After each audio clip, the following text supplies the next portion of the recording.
તો બધાય મિત્રોને જય દ્વારકાધીશ ને જય શ્રી કૃષ્ણ। અને ભાઈ જો તડકાના સૂર્યનો પ્રકાશ કેવો મોટા સામે આપણા ઘરની સામે જો કૃષ્ણ કનૈયા ને શ્રી રામનું મંદિર છે। તો વિડીયામાં આગળના મી તમને દર્શન કરાવલ છે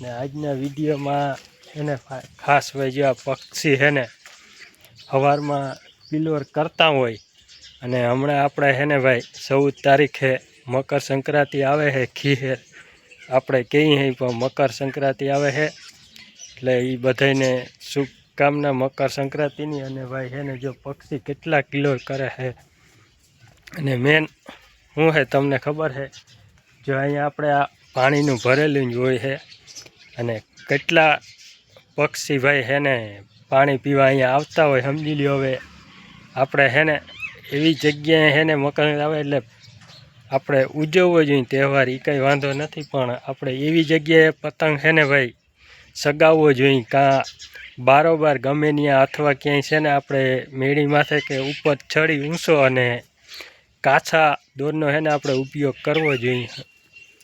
જો કેટલા પક્ષી અટાણે કિલોર કરે અહીંયા પાણી પી આવતા સમજી લો એ હવે અહીંયા કદાચ પૂગી ના હગે, કદાચ કોઈ દોરમાં આવી જાય કપાઈ જાય સમજી લ્યો તમે, અથવા અહીંથી છે ને પાણી પી અને જાતું હોય એના બસા હાટું લઈ જતો હોય ને એ પૂગી ના હગે તો એના બસા કેટલા વાઇટ જોતા હોય ભાઈ।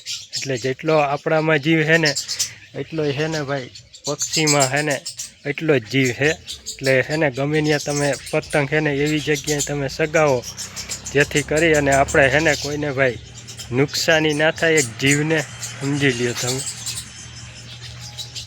હવે આપણે છે ને આ વિડીયો એટલા માટે થઈને જ આપણે છે ને સ્પેશિયલ છે ને ભાઈ બનાવ્યો હતો। અને આપણે જો આ પાણીનું છે ને જો આ પાણીનું છે ને ભરલ જ હોય છે ને કેટલા પક્ષી પાણી પીવા અહીંયા આવતા હોય છે। તો હવે આ વિડીયો છે ને ભાઈ અહીંયા આપણે પૂરો કરી નાખી।